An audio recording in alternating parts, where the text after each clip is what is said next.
Thank you very much, everyone, for joining us. We are here because of one family and one home, but it's an issue that's far bigger than just one home. And you'll be hearing from our speakers as to why this is really important. Rebuilding Alliance is really honored to have this opportunity to bring you here. As the story unfolded, as we've been doing our conference calls with individual congressional offices, we realized that we really needed to show you what was going on here.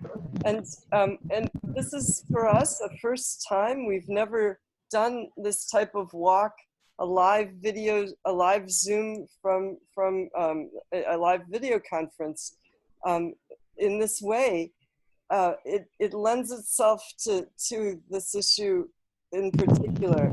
And with that, I'm honored to welcome our speakers as we take this walk from the Western Wall over to the Sumarin family's home. Our speakers are Hagit Ofran, who is one of the key people in the Settlement Watch project. She's with Peace Now. She follows the settlement issues daily. She's in the West Bank, and she's bringing her years of knowledge on this topic to us today. Also, Rabbi Arik Ascherman is joining us. He's the head of Torat Tzedek. Hello. You recognize him. Thank you for being with us. Yeah, great that you can join us both. And with that, I'd really like to get us started on this walk. Hagit, why don't you tell us where we are? Okay, thank you very much. We are here in Jerusalem at the Old City. Just behind us is the Western Wall or the Wailing Wall, which is the remaining of the Holy Temple of the Jewish people, which is now the holiest place for the Jews. And on top of it, on Temple Mount, is the Haram Sharif, and you can see Al-Aqsa Mosque. Okay, Al-Aqsa Mosque is the third in holiness for the Muslims. These are the national religious symbols of both peoples. The same compound is considered very holy to both religions and both peoples. And we are starting here, although our issue is an eviction of a family from their home, but it is the context is actually what we're seeing here, because Jerusalem has two peoples living side by side. There are Palestinians, there are Israeli Jews, and we are sharing a city. But if we want to solve the conflict and have a two-state solution, we will eventually need to have a Palestinian state and a Palestinian capital in East Jerusalem. But there are people in Israel who are afraid of a Palestinian state, who don't want a Palestinian state, and for that they are trying to settle and to bring Israelis into Palestinian neighborhoods so that it will be harder to get to a final status agreement. And the Sumarin family is one of the victims of this settlement enterprise that is trying to bring settlers into Palestinian neighborhoods. And we are going to see a little bit of what is going on about it and to try to tell you the story of Sumarin and what can we do in order to stop the eviction and the damage to the injustice and the damage to the chances for peace. So let's start walk towards Silwan. Silwan is the neighborhood that Sumarin lives in, and it is, as you will see, adjacent to the old city. We are now going to go out of the old city through the Dung Gate and towards Silwan. So follow me virtually. Thank you so much. Okay. Yeah. I don't know. Can you hear me well as I speak Yes. as we walk? Yes, we can. Okay. Sure. Okay. So I want to say that the settler enterprise in this area managed to bring to the whole East Jerusalem, maybe 3,000 Israelis to live inside Palestinian neighborhoods. But we are talking about 300,000 Palestinians. So demographically, it's not that you will go in Silwan, you feel that you're in a Jewish neighborhood. But the Jewish presence has very effective or very dominant presence. And the settlers realized that it's not enough to bring Israelis to live inside the neighborhood. Only limited amount of people will go and live inside the Palestinian neighborhood. However, what they can do is to bring the Israelis and the tourists to visit the place and to make it more Israeli and to make it more Jewish through archaeology and through tourism. And for that, the Israeli government has put more than 1 billion shekels already to change the public domain in this area, to make more touristic sites for Jews, although touristic sites are for everybody, but to maintain the Jewish sites and the Jewish heritage. And the settler movements themselves, they are the ones to get from the government the keys to the very important and historical sites. And now as we stand, behind me is the Silwan village, which is now actually a neighborhood of Jerusalem. And maybe you can see very close to us, there is a big archaeological site. The settlers managed to get ownership over this compound and started huge archaeological digging. And through the diggings, they get, first of all, many visitors. They get to tell the story they want to tell, and the story is that this place is holy for Jews and important for Jews, and it is, you know, and that we cannot give it up. And it's all going up to the Temple Mount, the volcanic core of our conflict, and very delicate, making the religious aspects of our conflict stronger. And as you know, it's harder to resolve religious conflicts rather than national conflicts. So they managed to get the archaeology, and through the archaeology, they also get the legitimacy, because it's about tourism and it's not about politics, etc. So that's the context. And as we walk down, we will see a little bit of what the settlers managed to do in Silwan, and then to see the Sumarin family. As we walk, you can see the old city walls. We are just outside of the old city walls. And I want to tell you a little bit about the settlement in Silwan. It started in 1991, after a few years of preparations that the government at the time was the Likud government, and Minister Ariel Sharon was the Minister of Housing, and he created a whole mechanism in his ministry to get Palestinian properties in the Muslim quarter of the old city and in Silwan, and to give it to the settlers, not only to give it, you know, without any bidding, but also to pay them for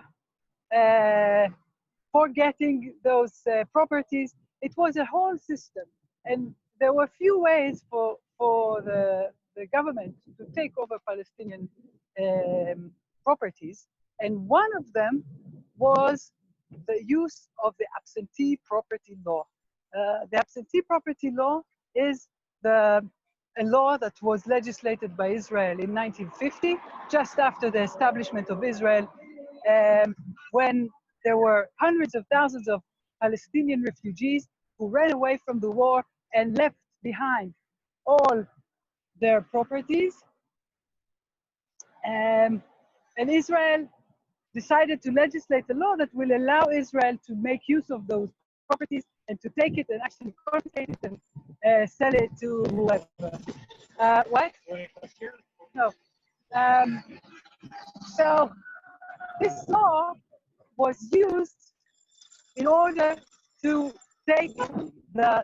Sumarin family property by declaring the owner absentee, because allegedly he was abroad or whatever, and this way they managed to take the house.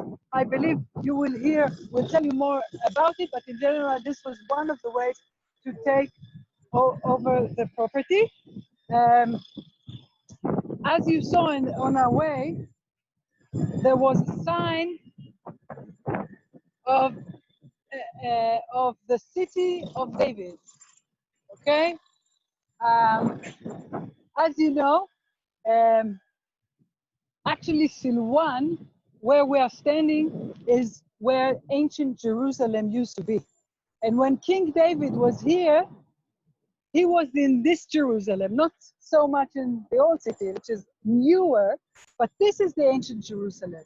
So the settlers who run the touristic site here, they call the place the city of David. And the idea is that so many Israelis to visit this site, and then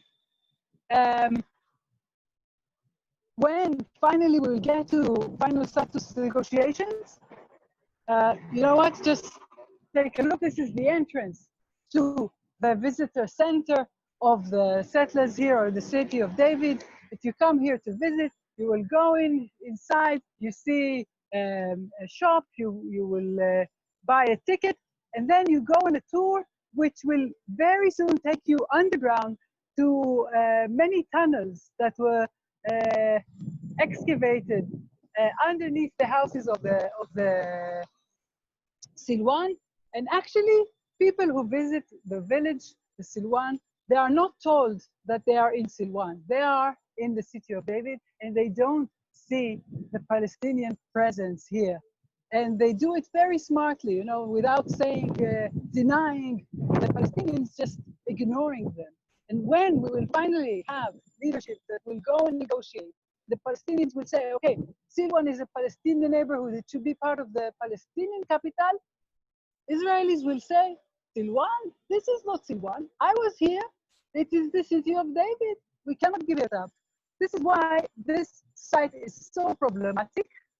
And for the settlers, it's very, very important and crucial to control it and to make it larger and to make as many as properties more to make them Jewish.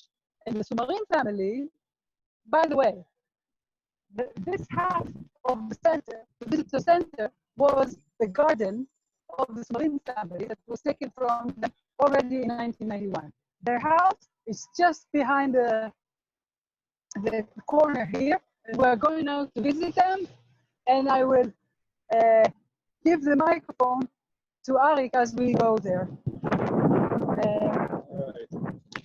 think it's here. Thank you. Stay close to me. Okay. Wired. All right. So can you hear me? Yes, we can hear you. All clear. Great. Okay. So I'll simply say that, start by saying, as we move down here, you see literally how close this family home is to the Elad Center. You know, we just celebrated in our Jewish tradition Shavuot, the holiday where we call the giving of the 10 Commandments. And the basic story here is that the settlers and the Jewish National Fund and the government bore false witness to steal a home that they coveted. And look, you can see we're right, we just came just a few meters away, a few feet away from the family home, from the visitor center. We are still literally in the shadow of the Al-Aqsa Mosque. And that's where we are. I think I'm going to walk inside because now we're going to hear the call of the muezzin. But you know, rather than recognize that there are two peoples here that each have deep roots in this land, in this country, in this area, even archaeology has become a mechanism for saying that we can only make our claim to this land and our roots here if we deny the roots of others. I mean, sometimes you hear Palestinians also saying there was never a Jewish presence, there was never a temple. But here, where archaeology is used relentlessly, all the homes, when you heard about the excavations, all the homes in this neighborhood have crumbling, buckling floors, cracks in the floor, in the walls, and the ceilings. And my father-in-law, who actually is a appraiser, came here to take a look at this. And he's not necessarily a left winger or something, but he said it's clear that it's the excavations that are causing the damage, and it's clear that it could be done otherwise if there was any concern for the people who live here. So let's get back to the Sumarins, and let's just maybe step inside the house here for a second now. The Karen Kayemet, the Jewish National Fund, was actually founded for a noble purpose back in the beginning of the 20th century. The idea was that so that we Jews could have a homeland, that land would be bought to the Jewish people. They've done wonderful environmental work. But the dark side is, wherever you go in this country, you will find the remains, in most Jewish National Fund forests, the remains of a former Arab village. And they also have always worked for land control, for the purpose of pushing out non-Jews for the sake of Jews. And so when Hagit already spoke to about the Absentee Property Law, what happened? As she explained, Musa Sumarin was always here. But when he died, his three sons, who were the legal heirs, were not here. But the home was not abandoned. There were always family members living here. Musa's nephew was living with him, taking care of him, as was his family. Amal, who we'll meet in a minute. They were here. In 1995, after a very damning report, the Klugman report, the Israeli government itself acknowledged that the law had been used abusively and unfairly and wrongly, and promised not to use it again. But it was too late for the Sumarin family, because in 1989, the Karen Kayemet Jewish National Fund asked that the government seize this property with a false claim that it was abandoned, to turn it over to them. That was done.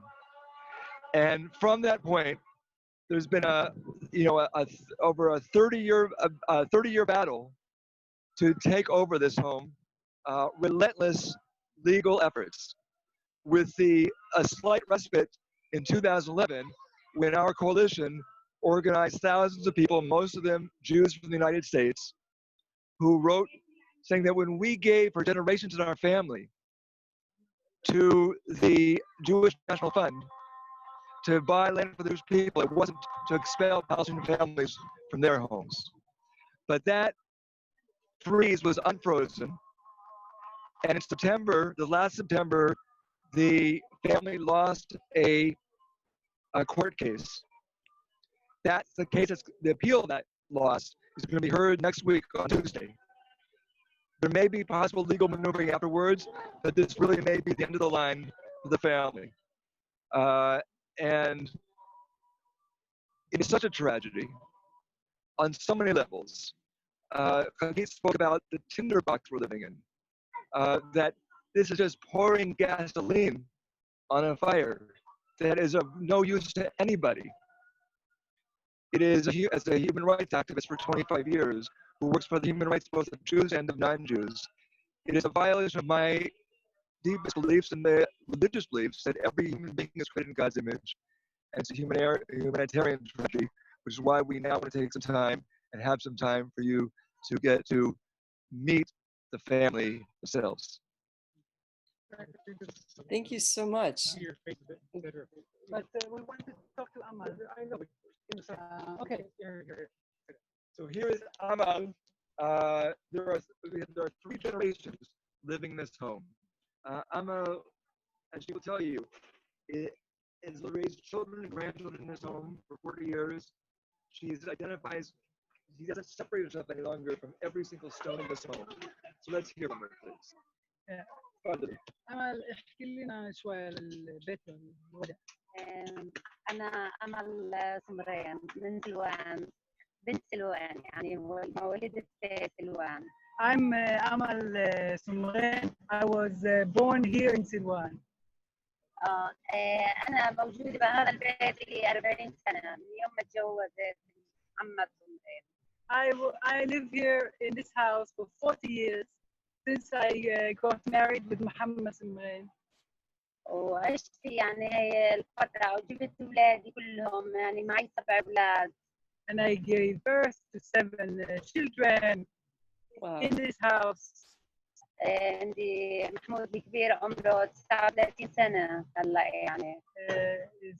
The oldest is already 39 now. وأحمد عمره 37. مراد عمره 36. أماني وأحمد وأماني كلهم يعني ورا بعض فكلهم ربوا هنا وجوزتهم. All of them grew up here in this house. شو صار لكم؟ وبعدين المستوطنين نزلوا علينا وحكوا إنه هذا البيت لهم. الأرض كانت معنا هاي أخذوها. The settlers came and said that the land that is near our house belongs to them and they took over it. يعني إنه كريم كيامت واللي أعطاهم الأمر والأوامر وسلمهم إنهم يجوا يأخذوا بيوتنا ويأخذوا أراضينا فإحنا يعني نرفض هذا الحكي. The JNF, the Jewish National Fund, they gave the settlers the rights, the quote-unquote rights to take our property, and of course we are against it and we don't want them to take our home. قبل 30 سنة أجرموا علينا وأخذوا الأرض هاي. It was 30 years ago that they took the land. You turn around for just a second. This is literally part of the El-Ad complex, the white greenish building you see behind us. This is the wall that separates between the family now and El-Ad. أخذوا الأرض هاي وبعدين إحنا رفعنا عليهم قضية عشان الأرض مع يعقوب فدمان كان المحامي تبعنا وقضية الدار يعني نجحت وطلعت لنا. So 30 years ago we went to court on the land but lost it, but on the house the JNF sued us to leave the house, but at the beginning they lost and we won and we stayed at our home. وبعد ما يعني أخذوا الأرض صاروا يطالبوا في البيت يعني. So after they took the land they want the house. استأنفوا على البيت. So they appealed the court. قبل 8 سنين اجتنا ورقة إخلاء. And then suddenly, 8 years ago, we get a letter saying that we have to evict the house. بس احنا يعني مستحيل نطلع من دارنا يعني هذا إجرام إذا هم بدهم الحكومة يعني المحكمة تحكم إنه هاي مشينا البيت. We are not willing to leave the house. It is a crime and the government cannot just kick us out of our home. وإن شاء الله ما نطلع إن شاء الله إنه يكون الحكم المرة هاي لصالحنا إن شاء الله. أنا بتأمل من الله إنه يكون لصالحنا. I hope with God's help that we will not leave the house. I have hope that we will stay in this house. بعدين هم مش بس بدهم بيت يعني بدهم كل بيوت سلوان. عملوا كل يوم نسمع في هدم وردم وإخلاء البيوت كثير في مشاكل في البلد. It's not only our home that they want all the houses of Silwan. Every day we hear about demolition of houses here in Silwan and they want to take over all the houses. ليش انت بتحب البيت؟ ليش انت بتحب البيت؟ أنا بحبه لأنه بيتي. هذا البيت بيت جدودي وجدود جوزي ويعني قريب على الأقصى. طلع قديش بيني وبين الأقصى ما فيش 100 متر. I just طبعا بدي احب أترجم البيت هذا يعني بس أترجم. يعني Arik was سؤال asking, why do you love this house? And she said, it is my house. It's my father's house and my husband's father's house, and it's very close to Al-Aqsa. And she says, look, you can see Al-Aqsa from my home. It's less than 100 meters. Of course, I love my house. It's بعدين عمري 57 سنة أنا عشت في سلوان وما طلعت من سلوان I am 57 years old. I never left ما Silwan. طلعت أنا في سلوان أنا بنت سلوان I'm from Silwan. I'm in Silwan. بعدين وين بدي أروح أنا وين بدي أروح Where- وين بدي ألكي Where should I go? Where will I find a place to be? I have no هاي place to go. مشكلة بالنسبة لي كثير It's a big problem بعدين for ما me. بلاقي بيت زي بيتي أبدا We will never find لو يعطوني كل another house البيوت like ما this بقبل one. بداله I am not going to accept any other house than my house. لو يعطوني كل البلاد اللي برا بقبلهنش بدل باب الدار هاد If you give me all the countries in the world, I am not taking it. I want my home is العشرة here. كمان 40 سنة بعدين أنا انولدت في سلوان I was إشي born here. I طبيعي. lived in this بدي house أحبه. 40 years I كل live in this house. ذكرياتي جوزي ولادي All my ولادي memories, ولادي my ولادي late صاروا شباب. husband, ابن محمود عمره 17 سنة my تخيل محمود من ولد هون وابنه صار 17 سنة and my kids grew up here and they are now أحمد بنته 15 they سنة have their own children. I have a child of my child is already 17. Wow. It's all in this house. في قانون لازم يحمينا ما The- The law must protect us, not be used against us. 40 سنة القانون لازم يحمينا لازم يحمينا القانون إنه The إحنا law must موجودين في البيت protect هذا us من زمان because we live in this شوف house 40 سنة so وين many هدول years. بكوا المستوطنين والكربية وين بكوا لما كان الحاج موسى ساكن هان وين بكوا Where ليش ما طلعوه هو اختيار عمره 100 سنة where were they in the past when Hajj Musa, the original owner of the house, when were they when he lived here? وينهم Where were they? How can they claim ownership? أولاده برا مش مشكلة إحنا أولاده برضه They say that أولاده Musa's children are out of the country, but we are from his family. We are like children موسى for مش him. جد لديفيد بيري جد لنا سمرين عيلة سمرين And ما هو جد لديفيد ولا المستوطنين عمره ما بدي تصير لهم Musa جدنا احنا Sumarin, احنا اللي لازم نطلع لنا بحق الله وكمان لازم يطلعوا من الارض هاي انا هاني شيء لهم Musa بس Sumarin, ما في قانون ولا عدل ابدا ابدا Musa Sumarin, I want to explain. He's the original owner of the house. He built the house, and he was the person that was declared absentee. And then it was clear that he was not absentee. But because Amal's husband is his nephew and not his son, so and his Musa's 3 children are abroad, so they were declared absentees. So Amal is saying, Musa is like the grandfather of all of us and is certainly not the grandfather of the settlers, and they don't have the right to declare it absentee and just take it from us. It is not right. It's not just.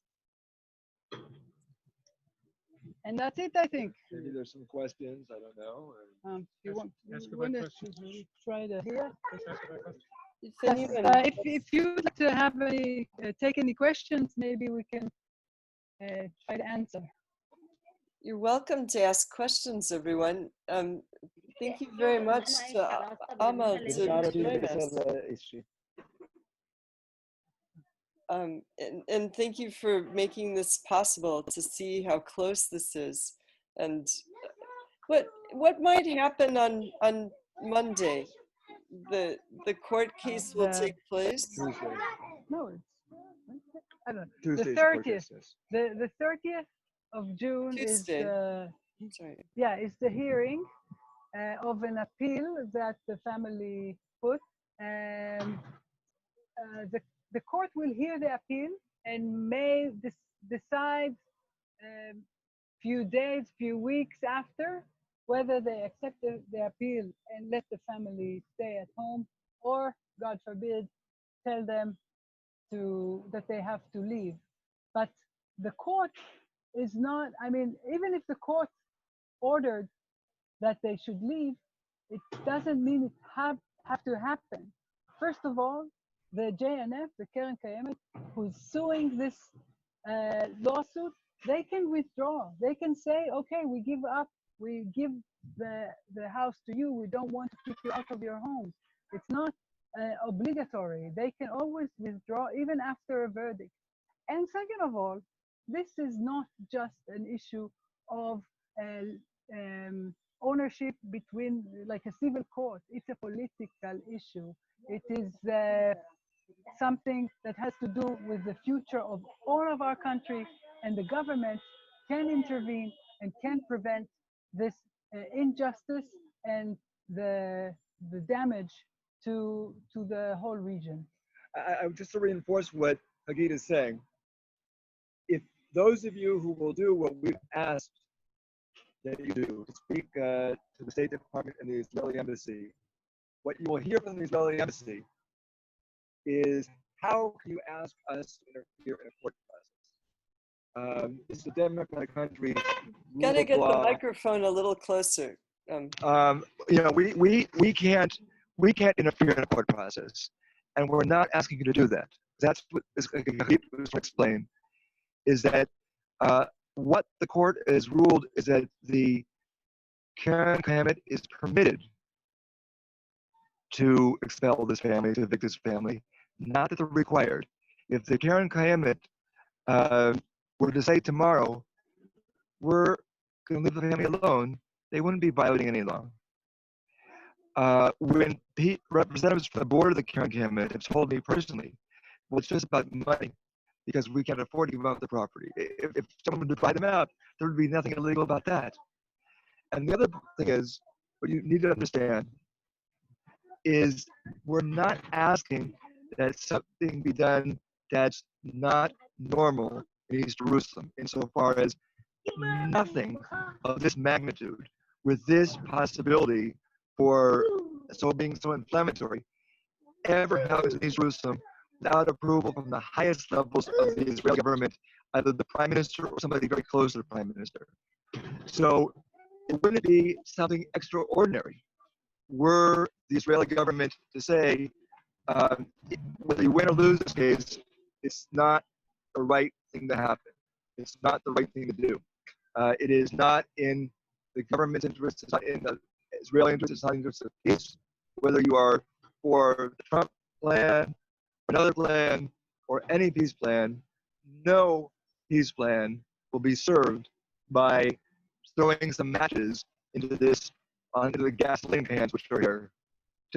It's not good for any of us. And that is totally the prerogative, and what historically the Israeli government has always done in other cases. So do not accept the argument that we're asking something which is somehow improper in a democratic country. There have been 40,000 letters that have gone to the Jewish National Fund to urge them to step back from the property, to give the property back. And it's been 30 years, so that hasn't happened yet. That's why it's really important for the congressional staff, for your offices to take some action, to make these two calls to the State Department and to the Israeli Embassy. By doing so, you're signaling that you're asking for the Israeli government to watch the case, of course, and to make sure that the worst case doesn't happen. If the court goes in whatever direction, the government has the ability to keep the family in their home. The government actually has the ability to restore the property to the family, which would be the right thing to do. Can you explain, our guests, why does the absentee property law, why is it relevant to the discussion of annexation in the West Bank? Hagit, you just wrote a report about that, so go Yeah. for it. Okay. What in East Jerusalem, there was already an annexation. And actually, the Israeli law was applied in the new lands that were annexed to Israel. And at the beginning, the government of the Labor in 67 decided not to really use it and take Palestinian properties. However, when the Likud took power, they decided to exploit this law in order to take land from Palestinians in East Jerusalem. And the fear is that as we annex land in the West Bank, Israel may apply this law. And if you take the Trump plan, we're talking about 1/3 of the lands that are supposed to be annexed to Israel that are, according to Israeli definition, is Palestinian private land. So potentially, Israel may declare them all absentees and take their land. So the implications of the annexation is not only about making our regime from a democratic regime to an apartheid regime. It's not only about the deterioration of the security and the economy of all our region, but it's also about the lives of many people in the West Bank, that their properties may be taken either by the absentee property law or by confiscation, or that people will not have access to their own homes in the annexed areas or even expelled. There are many, many very harsh implications to any annexation, even of a small part of the West Bank. Just to make that a little bit clearer, theoretically, you could have Palestinians living in areas that are not annexed, while their property is in areas that have been annexed. I believe there was once a ruling here in East Jerusalem that, for the purposes of the absentee property law, the West Bank is not another country, but it's been done that way. There were many cases where, in fact, that's exactly what was done. And so we have to understand that this, in sense, is a test case. It's a portent of things to come. That if the government succeed and the JNF succeeds in using the absentee property law in this way, in this case, it could ease the way after an annexation to using this law to take all the land of people, as I said, that are living in areas that are not annexed while their properties in annexed areas. That could be a huge amount of land, a huge injustice, a huge dispossession, and that's really what we're potentially looking at. And so, sometimes people have said to us, well, we've got such big things going on right now. Annexation. In America, of course, you've got, Black Lives Matter. We've got Corona. This is just one family. Every family counts, first of all. But secondly, it's really much bigger. It's really much bigger. Maybe we should just if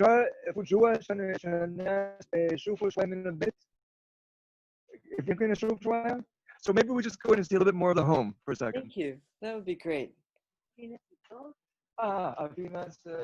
في ناس هذا الناس من الكونغرس في امريكا يا رب يسمعونا ويفهموا ويعرفوا شو احنا قديش احنا مظلومين بهالبلد، والله إننا مظلومين. ربنا معنا إن شاء الله. I wish you will هم معنيين عشان الأقصى، بدهم يعملوا سلوان كلها مجرة إلهم. خليه يدخل. They want. أنا بيتي بسيط يعني مش هذاك البيت يعني، بس هم حاطين عينهم عليه. يعني my house is a small house, but they put their eyes on my house. بنت حماي جوزي عايشة معي. I live here with my sister-in-law in a small house, but they are interested to take my home. But also remember, there are 3 generations here. Some of Amal's children and their children, her grandchildren, are here as well. Yeah, we're talking about 15 people living in the compound. This is her, Amal's late husband's sister.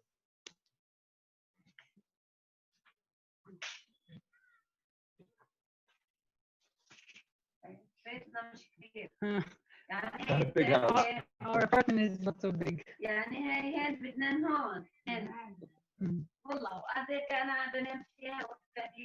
I have my own room. Some people sleep here. Yeah. Okay. Thank you. Thank you. Thank you so much.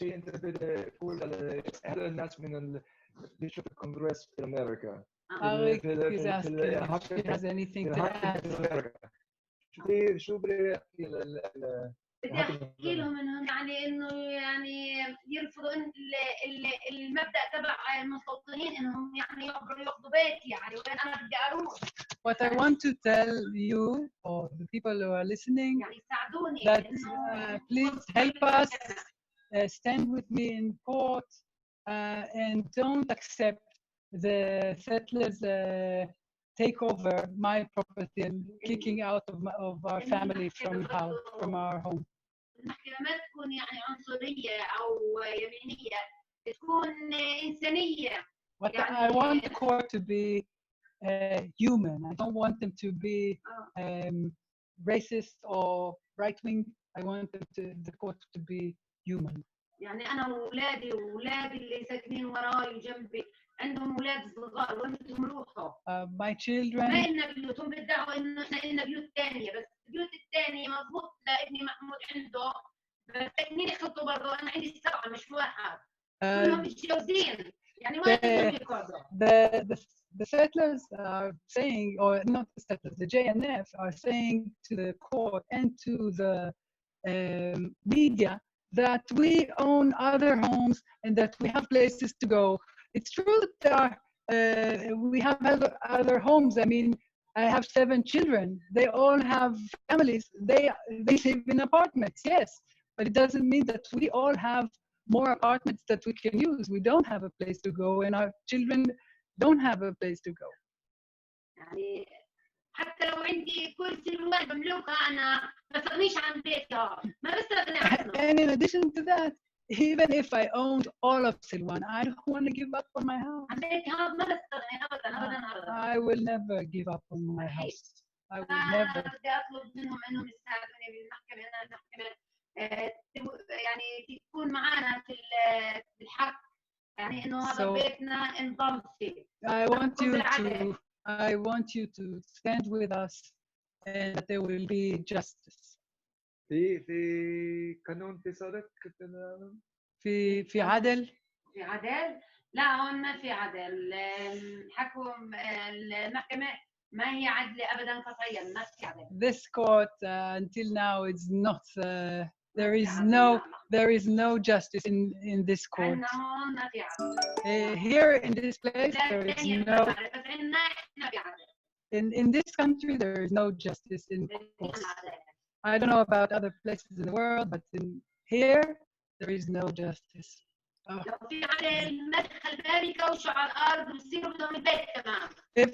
If there was justice, they will not allow them to take my land and now take my house. They have more power. لا بعرف ليش بدهم يوطنوهم بيوتنا. احنا ما بعنا ولا لنا مصاري قديش اغرونا بالمصاري بالفلوس.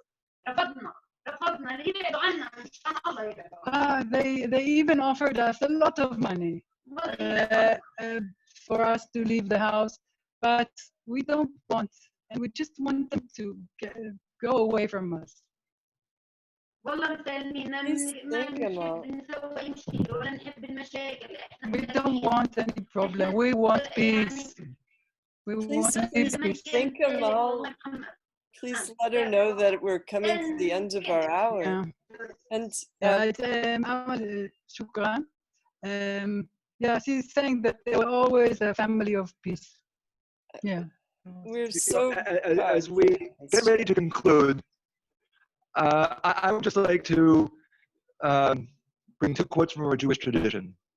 The first, both from Pirkei Avot, the ethics of our ancestors. The first says that the sword comes into the world because of justice delayed and justice denied. And that's what we're trying to say. If you want to talk realpolitik, this injustice will bring the sword into our land. So we're asking you to help all of us. And the second, when nobody is acting with basic human decency, try to be the person that does. Everybody's failed this family. We need you not to fail them. Please, thank you. Thank you so much for being with us. Ms. Mira, let me unmute you, or you can unmute yourself. Hold on, it should be unmuting. I'm going to turn this cancel. Okay, can you hear me? Yes, go ahead. Okay, Yes. wonderful. Good day, everyone. I'm Izmira from Congresswoman Gwen Moore's office. She sits on the Ways and Means Committee, which has jurisdiction over trade. We're from Milwaukee, Wisconsin. And I just, this has been a very moving, touching, enraging experience to hear what is happening in that region. I must admit that it has provoked some ancestral trauma. I'm a descendant of indigenous people in the US, and I also enslaved people who were Africans here in the US. And it really resonates with the history of Black people in the USA, with millions and millions of acres of land being seized, stolen away from families intergenerationally, forcing a lot of these families to be in constant transience, moving around from racial terror, gentrification, again, this legal land theft. And I'm just wondering, has there been any appeal to the Congressional Black Caucus to intervene as a bloc? Oh. Because of the similarities that a lot of those members share with what's happening there.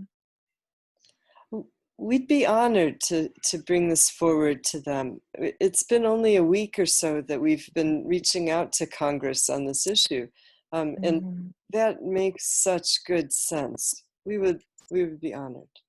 Especially those members of the Congressional Black Caucus who are in the southern region of the USA, the so-called Black Belts, where the Guardian did a story on this not too long ago that really highlighted these 1 million acres that were stolen away through land seizures, land theft of African-American families. So there's some common threads there that you can appeal upon to maybe garner some more support from members of the Congressional Black Caucus. I just would like to offer that as a recommendation.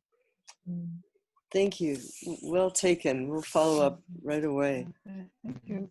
It's so sad for me to hear that, because it's my country. For me as a Jew, the Jewish state is doing similar things. I know that, but to hear the thing is very sad. And thank you for this comment.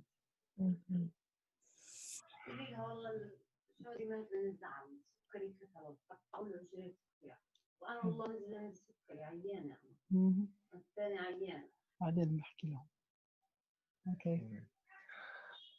Are there any other questions, or has comments, or has pretty much everything been said?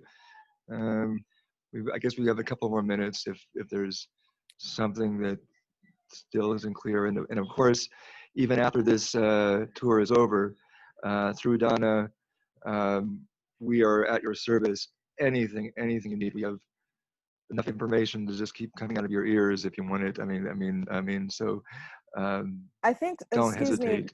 sorry, may I just Yes. offer Let's one hear more that again. intervention? Thank you. Mhm. It would be helpful, at least for me and perhaps some of the other congressional staffers who are on the line, just to hear specifically what the request of us or our bosses is. What specific ways can we intervene to assist at the congressional level?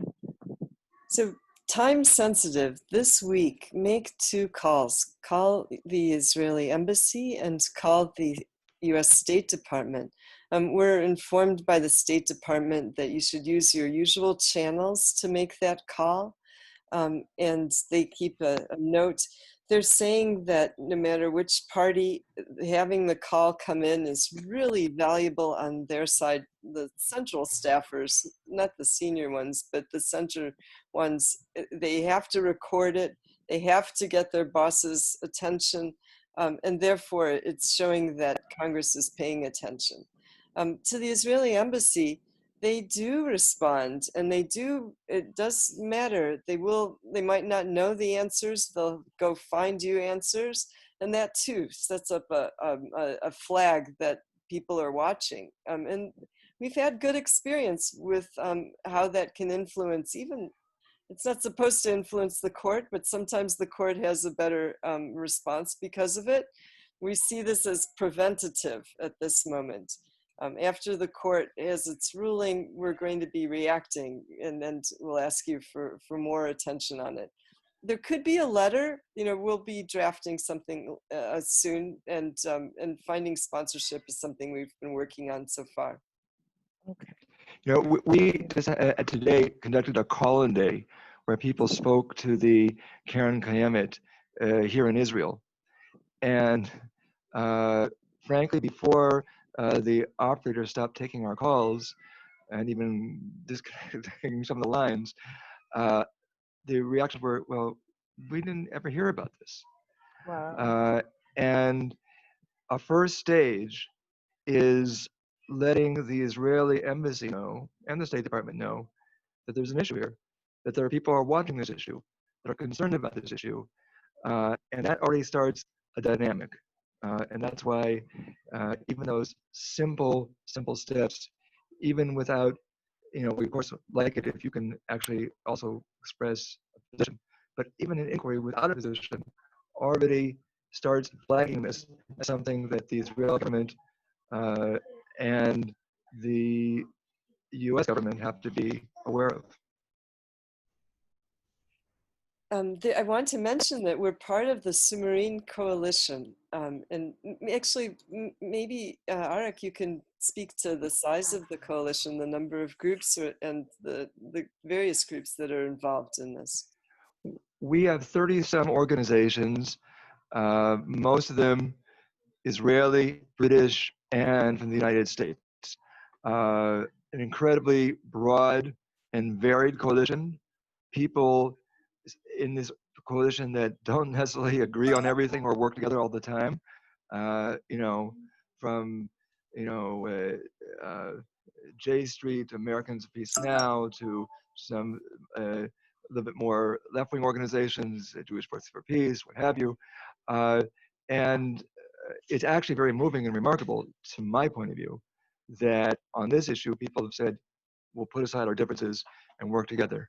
Chalavai, as we say in Hebrew, that in Congress, Republicans and Democrats could do the same thing, but for sake of for this issue, I hope that it can happen. Thank you. Well, we've drawn to the end of our hour. I want to thank everyone who's been on the line, constituents. Actually, Donna, I'll just say one other thing. Actually, Please. Also in Israel, we've had a former government minister, Rabbi Michael Malkior. We've had some 30, somewhere between 30 and 40 now, Israel Prize winners. That's the highest honor that Israel awards every year on Israel's Independence Day. Some of you may have heard of the international Israeli superstar Achinoam Nini, who's spoken out about this. We've had also many people from Israel, including Achinoam and other people who have in the past supported the Jewish National Fund, but are saying, as people who support some of the good work you've done, this is wrong.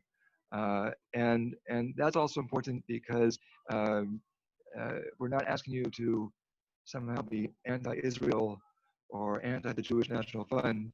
We're asking you to be pro-family and pro-justice and decency in this case, which is pro-Israel. Which is pro-Israel, should be. Yeah. Thank you so much to everyone, to our speakers, Hagit, Ofran, and Rabbi Arik Ascherman, and to you, Amal Sumarin. Thank you so much for making this possible for us.